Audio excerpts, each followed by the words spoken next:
we are continuing chapter number 13 electricity and circuits. So जो पिछला video था हमारा उसमें हमने इस चैप्टर को स्टार्ट किया था और हमने देखा था ड्राई सेल के बारे में, इलेक्ट्रिक सेल के बारे में। हमने देखा था कि पॉजिटिव और नेगेटिव टर्मिनल्स किस तरह से काम करते हैं, बैटरी कैसे बनती है, इलेक्ट्रिक बल्ब के हमने स्ट्रक्चर के बारे में देखा था कि किस प्रकार से उसके अंदर जो बल्ब है उसके अंदर जैसे टंगस्टन वगैरह पूरा जो अलग अलग पार्ट्स होते हैं वो कैसे होते हैं। इसके अलावा हम पढ़ चुके हैं इलेक्ट्रिक सर्किट के बारे में भी। तो ये आप देखा था हमने कि सर्किट जो है कैसे क्लोज और ओपन सर्किट हम लोग बनाते हैं, या उसको क्लोज या ओपन सर्किट किसको कहा जाता है। तो ये सब चीज़ें हम पिछले वीडियो में देख चुके हैं। तो आज का जो वीडियो है इसमें हम शुरू करने जा रहे हैं हमारा टॉपिक जिसका नाम है इलेक्ट्रिक स्विच। तो हमने कल लास्ट टॉपिक हमारा जो फिनिश किया था वो देखा था कि जब सर्किट जो है उसको क्लोज या ओपन किया जाता है तो वैसे आप जानते हैं क्लोज करने का मतलब कि जो वायर्स हैं उनको जोड़ देना और एक कंप्लीट सर्कल बना देना ताकि करंट फ्लो हो सके, कंटिन्यूस फ्लो हो सके। और वहीं जब हम ओपन सर्किट करते हैं यानी कि दोनों तारों को अलग कर देंगे, आपस में उनका जो कॉन्टैक्ट है उसको दूर कर देंगे यानी कि दोनों को अलग अलग कर देंगे, तो वो सर्किट जो है टूट जाएगा जिसको हम ओपन सर्किट कहते हैं। अब एक्चुअल में जो हमने एक्सपेरिमेंट के अंदर, एक्टिविटी के अंदर किया वो एक अलग चीज़ है, लेकिन घरों के अंदर जो बिजली आती है क्या उसको आप तारों को हाथ से सेफ है हमें बार बार अलग करना? नहीं। तो इसलिए जो ये पूरी एक्टिविटी है यानी कि जो स्विच ऑन करना या सर्किट को क्लोज करना या सर्किट ओपन करना, इसके लिए हम इलेक्ट्रिक स्विच का यूज़ करते हैं। तो इलेक्ट्रिक स्विच क्या है उसके बारे में आप पढ़ेंगे हम लोग। An electric switch is a simple device that is use to open or close an electric circuit. तो जैसे कि आप जानते हैं अपने घर के जो इलेक्ट्रिसिटी बोर्ड जो रहता है यानी कि जिसको हम आपके अपने देखा होगा बहुत सारे वाइट कलर के बटन लगे होंगे जिनको आप ऑन करके अपने घर की लाइट चालू करते हैं, पंखा चालू करते हैं, एसी चालू करते हैं, टेलीविजन चालू करते हैं, एटसेट्रा एटसेट्रा। तो ये जो बटन्स हैं इनको स्विचेस कहा जाता है and these are called electric switches. So electric switch, आप सोचिए कि आप बटन दबाते हैं तो लाइट जलने लगती है और बटन बंद करते हैं तो लाइट बंद हो जाती है। ऐसा कैसे? इट्स अ सिंपल थिंग कि एक स्विच जो है, इलेक्ट्रिक स्विच जो है, वो एक सर्किट को क्लोज या ओपन करने का काम करता है। इलेक्ट्रिक स्विच जो है वो सर्किट को क्लोज और ओपन करने का काम करता है। तो जब हम स्विच को ऑन करते हैं, जब हम स्विच को नीचे दबाते हैं तो सर्किट क्लोज हो जाता है और बल्ब जलने लगता है। जैसे हम स्विच को ऑफ करते हैं तो सर्किट बंद हो जाता है, ओपन सर्किट बन जाता है और वो चीज़ जो है वो बंद हो जाती है। Switches come in various shapes and sizes. Sometimes a switch is also referred to as key in an electric circuit.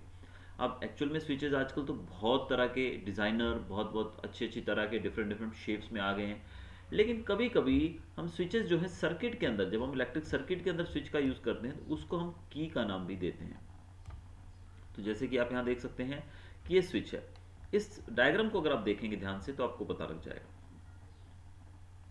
अब यहाँ पर आप देख रहे हैं बैटरी है, ये पॉजिटिव और नेगेटिव टर्मिनल दिया गया, और ये जो आप देख रहे हैं दिस इज द की, इसको की कहा जाता है। अब आप देखिए तो अगर इस की को आप देख रहे हैं ध्यान से देखेंगे तो आपको पता लगेगा कि ये जो है बिल्कुल क्लोज्ड सर्किट है। देखिए अब यहाँ से आपको पता है करंट फ्लो पॉजिटिव से नेगेटिव की तरफ होता है, तो यहाँ पर देखिए वायर जुड़ा हुआ है तो यहाँ से करंट का फ्लो होगा इस प्रकार से और ये बल्ब जलने लगेगा। ठीक है, तो ये फ्लो रहेगा। लेकिन वहीं दूसरी जगह पर आप यहाँ देख रहे हैं कि जो सर्किट है खुल गया, देखिए ओपन सर्किट हो गया। ये की को हमने देखिए ऊपर कर दिया है तो ये जो कांटेक्ट है बैटरी का यानी कि पॉजिटिव टर्मिनल का वो यहाँ से डिस्कनेक्ट हो गया है, जिस कारण से यहाँ पर जो आप देख रहे हैं ओपन सर्किट क्रिएट हो गया जिससे बल्ब जो है वो ग्लो नहीं कर रहा है, जबकि यहाँ पे बल्ब ग्लो कर रहा था। When the key is closed, the electric circuit is complete and the current is allowed to flow through the circuit. जब की क्लोज होती है यानी कि जब की को बंद कर देते हैं हम, यानी कि चाबी यानी कि की जो भी स्विच है इसको जब हम ऐसे इस पोजीशन में ले लेते हैं that is called closed circuit, और इस समय इसमें से करंट फ्लो होने लगता है। और जो भी अप्लायंस है, जो भी चीज़ है, भले वो बल्ब है, फ्रिज है या कोई भी चीज़ है, वो काम करने लगती है, वो चलने लगती है। लेकिन की को जब हम ओपन कर देते हैं यानी कि ये पोजीशन में जब आ जाती है तो सर्किट जो है वो इनकम्प्लीट हो जाता है और करंट उसमें से पास नहीं होता है, तो जो अप्लायंस है, जो भी चीज़ है, वो बंद हो जाती है। तो हम देख सकते हैं कि स्विच जो है, इलेक्ट्रिक स्विच जो है, कितनी ज़्यादा अहमियत निभाता है हमारे रोज़मर्रा की ज़िंदगी में, क्योंकि आप देखते हैं कि इसको हमें ऑन ऑफ करना कितना आसान हो जाता है with the help of switches. आगे हम पढ़ने जा रहे हैं अगला टॉपिक हमारा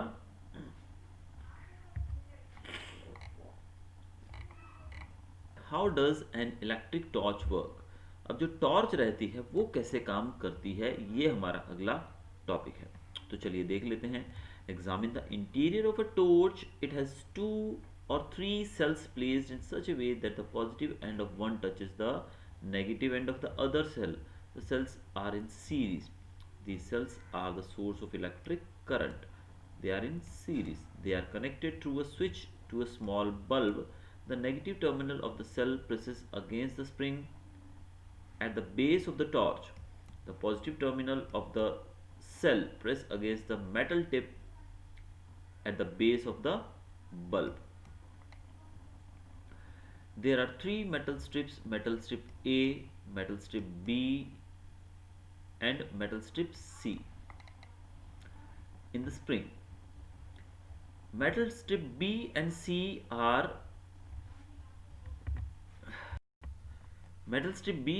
are fixed, while metal strip A can be pressed and made to slide. अब मेटल स्ट्रिप A जो है उसको स्लाइड करवाया जा सकता है. अब चलिए पहले तो हम इसके डायग्राम को समझ लेते हैं. इसका जो डायग्राम आप देख रहे हैं, ये जो सेल्स होते हैं, आपने टॉर्च देखी होगी, उसके अंदर 2 सेल भी डलते हैं, किसी किसी के अंदर 3 सेल भी डलते हैं. तो आप ये देखिए, ये सेल 1 है और ये सेल 2 है. समझिए, ये दोनों, इसका पॉजिटिव टर्मिनल हमेशा दूसरे सेल के नेगेटिव टर्मिनल से जुड़ा रहता है, यानी कि पॉजिटिव और नेगेटिव. और इस सेल को आप देखोगे तो इसका नेगेटिव टर्मिनल जो है वो इस तरीके से स्प्रिंग जो है इससे जुड़ा हुआ होगा, और ये चीज़ जाकर यहाँ हमारे ऑन ऑफ स्विच जो है उससे जुड़ा हुआ होता है. देखिए, ये देखिए, आप यहाँ से कनेक्शन देखिए. अब ये हमारा, समझिए कि इसको बैटरी बना दिया हमने, क्योंकि आपको पता है कि जब 2 या 2 से ज़्यादा सेल्स को आपस में जोड़ दिया जाता है तो they form of battery. So this is a form of battery now. ठीक है, ये हमारी एक बैटरी बन चुकी है. तो इस बैटरी के अंदर आप देखिए, ये पॉजिटिव टर्मिनल है और ये नेगेटिव टर्मिनल है. तो ये देखिए, इसका एक एंड जो है ये यहाँ से जाता हुआ इस प्रकार से ये सीधा जाकर इस स्विच से जुड़ा हुआ है यहाँ तक. ठीक है, और जो दूसरा एंड है इसका, जो पॉजिटिव टर्मिनल है, वो इस तरीके से बल्ब से जुड़ा हुआ है. देखिए, ये बल्ब जो है ये बल्ब से होता हुआ, देखिए इस तरीके से यहाँ तक पहुँचा हुआ है. ये बल्ब से होता हुआ इस प्रकार से ये बल्ब है हमारा, और इससे होता हुआ ये यहाँ पहुँचा हुआ है. अब होता क्या है, देखिए आप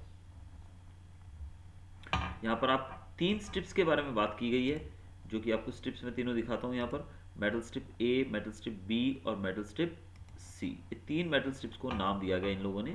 तो हम तीनों स्ट्रिप्स को देखेंगे. This is metal strip B, ये मेटल स्ट्रिप है B. ठीक है, और ये है मेटल स्ट्रिप A जो कि स्विच बोर्ड के ये बटन के नीचे लगी हुई है. और तीसरी जो है वो ये है.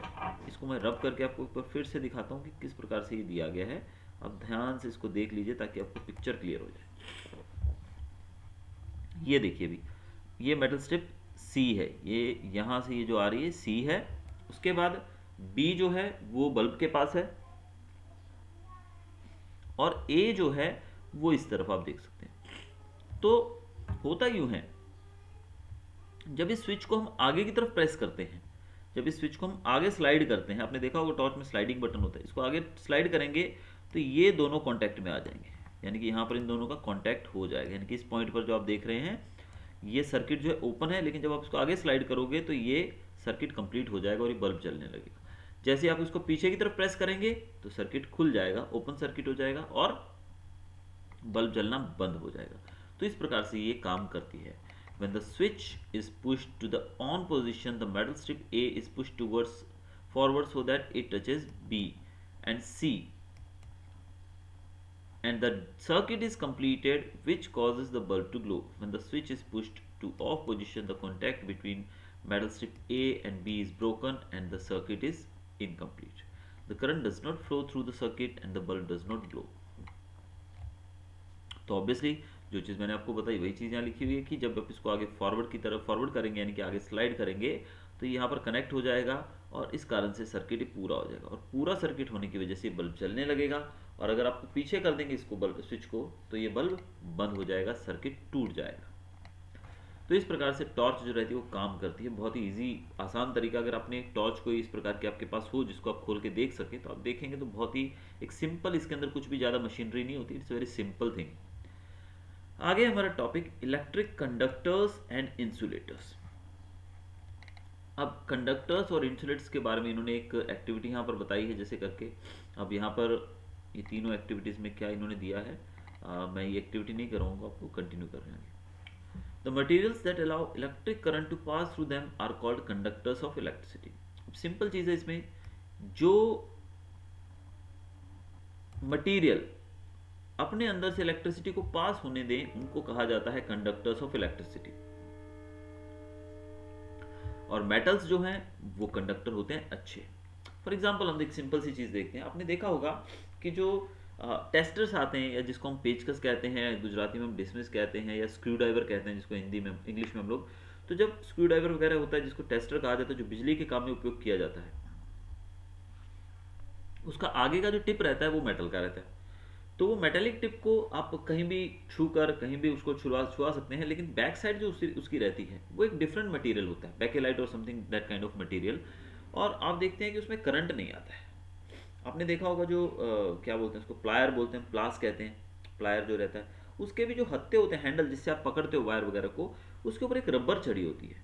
वैसे वो पूरा मेटल का होता है, लोहे का, लेकिन उसके जो हत्थे होते हैं जिसको हम हाथ में लेकर किसी भी वायर को काटते हैं, पकड़ते हैं, वो चीज़ जो होती है वो बनी होती है रबर की। ऊपर उसका जो कवर होता है रबर का होता है। तो ये सीधा सीधा ये बताते हैं हमको कि अगर वो रबर का वो पार्ट ना हो उसके ऊपर तो हम करंट खा लेंगे, यानी कि हमें करंट लग जाएगा, हमें शॉक लग जाएगा। लेकिन उसके ऊपर रबर का वो कवरिंग होने की वजह से करंट जो है उस रबर में से पास नहीं हो सकता है और हमें करंट नहीं लगता है। तो इसका मतलब सिंपल चीज़ हमें ये पता लगी कि कुछ चीज़ें ऐसी होती हैं जिसमें से करंट पास हो सकता है और कुछ ऐसी होती हैं जिसमें से करंट पास नहीं हो सकता है। तो जिनमें से करंट पास हो सकता है उनको कहा जाता है कंडक्टर्स, और जिनमें से पास नहीं हो सकता है उनको बोलते हैं इंसुलेटर्स। सो मेटल्स जो होते हैं जितने भी, ज़्यादातर सब मेटल्स जो हैं they are good conductors of electricity. अब आप जानते हैं कि इलेक्ट्रिक वायर्स जो होती हैं उनके अंदर कॉपर का यूज़ किया जाता है, कॉपर वायर्स होती हैं क्योंकि copper is good conductor of electricity. Non metals की बात करें, only graphite is a good conductor of electricity. Metals लगभग सारे ही इलेक्ट्रिसिटी कंडक्ट करते हैं, एंड कॉपर जो है वो गुड कंडक्टर है इलेक्ट्रिसिटी का। वहीं हम बात करें अगर ग्रेफाइट की, तो ग्रेफाइट जो है वो एक नॉन मेटल है और that is a good conductor of electricity. Graphite, pencil lead is made of graphite. Pencil की जो आपकी निब रहती है ना, लेड जिसको हम बोलते हैं, जिससे आप लिखते हो, जो डार्क ब्राउन या ब्लैकिश कलर का पार्ट जिसको आप छील कर जिससे लिखना शुरू करते हैं, टिप जो होती है एकदम तीखी नोकीली, वो टिप जो है that is made from graphite, वो ग्रेफाइट से बनी होती है और एक नॉन मेटल है। और नॉन मेटल्स के अंदर ग्रेफाइट जो है that is good conductor of electricity. ये वन वर्ड आंसर में पूछा जा सकता है, ठीक है, पूछा जा सकता है copper is good conductor of electricity और नॉट, ट्रू और फॉल्स में आ सकता है, वन वर्ड में आ सकता है। फिर name the non metal which is a good conductor of electricity, तो उसका आंसर आएगा graphite. Switches, electrical plugs and sockets are made up of conductors. अब स्विचों की बात की जाए, इलेक्ट्रिकल प्लग्स की बात की जाए, सॉकेट्स की बात की जाए, ये सब चीज़ें जो होती है कंडक्टर्स की बनाई जाती है ताकि उसमें से करंट पास हो सके। The materials that don't allow electric current to pass through them are called insulators. तो जिनमें से करंट पास नहीं हो सकता उनको इंसुलेटर्स कहा जाता है। जैसे कि बात करें रबर, प्लास्टिक, लकड़ी, ग्लास, ये सब चीज़ें हैं इंसुलेटर्स हैं। इलेक्ट्रिशियंस जो होते हैं जो बिजली का काम करते हैं वो अपने हाथों में रबर के ग्लव्स पहनते हैं बिजली का काम करते वक्त। इवन वो जूते भी पहनते हैं रबर के ताकि उनको शॉक से बचत हो सके, वो शॉक उनको ना लगे। Rubber and plastics are use for covering electric wires. आप ये भी चीज़ देखते हैं कि जो तारे होती हैं उनके ऊपर का जो कवर होता है तार का, आपने देखा होगा मोस्टली वायर जो होती है ब्लैक कलर की होती है ऊपर से, मोटी वायर होगी तो, वरना आप देखेंगे लाल और काले रंग की वायर्स होती हैं। तो ये जो अपर कवरिंग जो होती है that is made from plastic और रबर, क्योंकि वो इलेक्ट्रिसिटी का पुअर कंडक्टर है, बैड कंडक्टर हम कह सकते हैं, जिसको हम इंसुलेटर भी कह सकते हैं। So the plug tops, plug के टॉप्स जो होते हैं जिसको आप हाथ से टच करते हैं, स्विचेस हो गए और दूसरे पार्ट जो होते हैं वो, यानी कि जो भी चीज़ हमारे हाथ, हम जिसको कांटेक्ट में आते हैं, जिसको हम टच करते हैं अपने नंगे हाथों से, वो जो है वो इंसुलेटर से बने होते हैं ताकि उसमें से करंट पास ना हो और हमें शॉक ना लगे। अब अगला और लास्ट टॉपिक जो हमारा है वो है इलेक्ट्रिकल सेफ्टी। ये बहुत ही ज़रूरी है कि किस प्रकार से हम बिजली को हैंडल करते हैं। तो ये टॉपिक जो है ये सब लोगों के लिए, not only just for studying but we should understand this thing कि किस प्रकार से हम शॉक से बच सकते हैं। The electricity which we use at home is generated at electric power station and brought to our houses by thick cables. जो बिजली हम घरों में यूज़ करते हैं वो जनरेट की जाती है पावर स्टेशन के अंदर और मोटी मोटी तारों के द्वारा हमारे घरों तक पहुंचाई जाती है, जो कि आप बाहर जो पोल्स होते हैं इलेक्ट्रिक पोल्स, उनके ऊपर मोटी मोटी तारें लटकती हुई देखते हैं। A person may get an electric shock because our body is a good conductor of electricity. We should protect our self from dangerous and painful electric shocks. हमारी बॉडी जो है वो एक गुड कंडक्टर है इलेक्ट्रिसिटी की, इसलिए हमें बिजली के कांटेक्ट में आते ही हमारे अंदर से बिजली पास होती है और शॉक लगता है। तो ऐसे में हमें अपने आप को प्रोटेक्टेड रखना चाहिए बिजली के शॉक से। कुछ मेजर्स के बारे में, कुछ प्रिवेंटिव मेजर्स यहाँ पर दिए गए हैं, जिसमें हम देखते हैं पहला पॉइंट दिया गया है, replace the light bulb only when it is switched off and cool. बिजली का बल्ब, बहुत बार ये कॉमन समस्या हमारे घरों में कि बिजली का बल्ब जो है वो फ्यूज़ हो जाता है या हमें बिजली का बल्ब बदलना है। तो उस समय सबसे पहली बात कि बिजली का बल्ब जो है बटन उसका ऑफ होना चाहिए, स्विच ऑफ होना चाहिए। और दूसरा, आपको पता है बल्ब जो है गर्म हो जाता है थोड़ा, जब काफ़ी देर जलता है तो गर्म भी नहीं होना चाहिए। तो हमें पहला ध्यान ये रखना है कि स्विच जो है वो ऑफ करके ही बटन बल्ब बदलना है, और दूसरा, जब बल्ब ठंडा हो तभी उसको चेंज करना है। दूसरा, नेवर टच इलेक्ट्रिकल स्विचेस और gadgets when your body is wet. जब आपके हाथ गीले होते हैं उस समय कभी भी बिजली की किसी भी चीज़ को, भले वो इलेक्ट्रिक स्विच है या फिर कोई भी उपकरण है, उसको आप ऑपरेट नहीं करेंगे अगर आपकी बॉडी गीली है। मैं तो कहूँगा हाथ गीले हैं तो भी नहीं करना चाहिए, ऑब्वियसली, क्योंकि गीले हाथों में करंट लगने का डर ज़्यादा रहता है। डोंट ट्राई टू रिपेयर और install electrical wiring on your own appliances also. अब यहाँ पर बताया गया है कि रिपेयर मत करिए या इंस्टॉल, जो चीज़ आपको देखिए, इंस्टॉलेशन के लिए भी आजकल आप कोई भी चीज़ मंगवाते हैं तो उनका जो व्यक्ति है, जो भी इलेक्ट्रिशियन जो रहता है, वो इंस्टॉलेशन के लिए आता है। तो कभी भी किसी भी चीज़ को खुद ब खुद इंस्टॉल करने की कोशिश ना करिए, और ना ही कोई भी चीज़ को अपने आप रिपेयर करने की कोशिश करिए, क्योंकि आपको उस चीज़ के बारे में जानकारी नहीं है। अगर आपने वायरों को हाथ लगाया और गलती से शॉक लग गया तो बहुत बड़ी परेशानी का सामना आपको करना पड़ सकता है। तो इसलिए कभी भी खुद मैकेनिक मत बनिए। आगे है, don't touch electric poles and transformers on the road, don't touch hanging wire on the road. बिजली के जो खंभे होते हैं उनको कभी टच मत करिए। ट्रांसफॉर्मर्स, बड़े बड़े आपने देखा होगा ट्रांसफॉर्मर्स जो होते हैं, उनको भी कभी टच मत करिए, जो कि रोड पे या रोड के किनारे लगे होते हैं। और कभी भी तारें जो लटकती हुई होती हैं, अब सपोज कहीं पर कोई वायर टूट गई है और वो लटक रही है, तो सिंपली जाकर उसको पकड़ना ये बहुत ही ज़्यादा खतरनाक हो सकता है, तो ऐसा कभी भी मत करिए। Never fly kites near overhead power lines. अगर तारे, बिजली की तारे ऊपर से गुजर रही हो तो वहाँ पर कभी भी पतंग मत उड़ाइए, क्योंकि वो तारे जो है वो पतंग के साथ उलझकर इलेक्ट्रिक शॉक का कारण बन सकती हैं। आगे, never join the electric wires with bare hands. कभी भी नंगे हाथों से बिजली की तारों को मत जोड़िए। जोड़ने का मतलब है यहाँ पर कि जब आप कोई भी तार को कनेक्ट कर रहे हैं, कि दो तारे जो है उनको कनेक्ट करने की कोशिश कर रहे हैं, भले छोटा मोटा कुछ काम करते हुए भी, तो उस समय भी आपके हाथ जो है वो नंगे नहीं होने चाहिए। You should wear gloves at that time and safety shoes at that time. फिर आप कर सकते हैं, बाकी वैसे तो ये भी सजेस्टेड नहीं है कि आप ऐसा करिए, क्योंकि अगर ऐसा कोई सिचुएशन है तो कॉल द इलेक्ट्रिशियन। तो यहाँ पर आप एक और कंसेप्ट मैप फॉर रिवीजन दिया गया है इलेक्ट्रिसिटी एंड सर्किट्स के बारे में। यहाँ पर देखिए, ऑन ऑफ की बात करें तो ऑन होता है तो करंट फ्लो होता है, ऑफ होता है तो करंट फ्लो नहीं होता है। इलेक्ट्रिसिटी की बात की जा रही है, तो इसको हम कह सकते हैं, सर्किट की बात करें, ओपन सर्किट और क्लोज सर्किट। दो तरह के सर्किट्स होते हैं इलेक्ट्रिसिटी के, एक होता है ओपन और एक क्लोज। ओपन कब होगा? जब स्विच ऑफ होगा तो सर्किट ओपन होगा, जब स्विच ऑन होगा तो सर्किट क्लोज होगा। यहाँ पर कुछ और चीज़ें बताई गई हैं इलेक्ट्रिकल सेल के बारे में, जिसमें ड्राई सेल के बारे में बताया गया है। ड्राई सेल के टर्मिनल्स होते हैं दो, बेस होता है जिंक कंटेनर का, और दूसरा होता है मेटल कैप। पॉजिटिव टर्मिनल होता है और ये नेगेटिव टर्मिनल होता है। ड्राई सेल के सिग्निफिकेंस क्या क्या हैं? ये लाइट वेट होता है, साइज छोटा होता है और पोर्टेबल, इसको आप कहीं भी ले जा सकते हैं, तो ये इसके फ़ायदे हैं। इलेक्ट्रिक सेल में बैटरी, अगर आप दो या दो से ज़्यादा सेल्स को जोड़ देंगे, यानी कि दो या दो से ज़्यादा सेल्स को एंड टू एंड कनेक्ट कर देंगे, यानी पॉजिटिव और नेगेटिव कनेक्ट कर देंगे, तो एक बैटरी बन जाएगी। और इलेक्ट्रिसिटी की बात करें आगे, तो इलेक्ट्रिसिटी में आगे दो मटेरियल्स के बारे में हमने पढ़ा, एक होता है कंडक्टर, एक होता है इंसुलेटर। कंडक्टर वो जो बिजली पास होने देता है, इंसुलेटर वो जो इलेक्ट्रिसिटी पास नहीं होने देता है। तो ये था हमारा चैप्टर, और ये दो पार्ट में हमने इसको पूरा कर दिया है, और ये सेकंड पार्ट है। फर्स्ट पार्ट का जो आपको लिंक है वो डिस्क्रिप्शन के अंदर मिल जाएगा, तो वहाँ से आप उसको भी कैरी ऑन कर सकते हैं। तो जल्दी मिलते हैं एक नए वीडियो के साथ। Till then, good bye, have a nice day, thanks for watching. Yes mister Arnav, any doubts बेटा?